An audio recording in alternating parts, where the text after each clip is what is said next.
તો રેલવેમાં મુસાફરી કરતા લોકો માટે મોટા સમાચાર સામે આવ્યા છે। હવે ટ્રેનની ટિકિટ કેન્સલ કર્યા વગર જ રીશેડ્યુલ કરી શકાશે। જાન્યુઆરી 2026 થી નવી નીતિ લાગુ થશે। ટ્રેનની ટિકિટની તારીખમાં બદલાવ કર્યા વગર તેને કેન્સલ કર્યા વગર ટિકિટમાં બદલાવ કરી શકાશે। જરૂર પડે મુસાફરોને ભાડામાં તફાવતની રકમ ચૂકવવી પડશે। રેલવે મુસાફરોની સુવિધા માટે નવી નીતિ જાહેર કરવામાં આવી છે।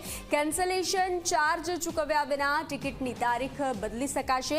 હાલની વ્યવસ્થા પ્રમાણે જો કોઈ મુસાફર તેમની ટ્રેનની ટિકિટની તારીખ બદલવા માંગે છે તો તેણે વર્તમાન ટિકિટ કેન્સલ કરવાની ફરજ પડે છે અને ટિકિટ ફરીથી બુક કરાવવી પડે છે। આ માટે તેમણે કેન્સલેશન ચાર્જ પણ આપવો પડે છે, પરંતુ નવી નીતિના કારણે તેમને સરળતા રહેશે। જો કે આવી રીતે ટિકિટ બુક કરાવવા પર તે કન્ફર્મ થશે તેની કોઈ ગેરંટી નથી આપવામાં આવી। કન્ફર્મ સીટ થશે કે નહીં તેનો આધાર જે તે દિવસે બેઠકોની ઉપલબ્ધતા પર હાજર રહેશે।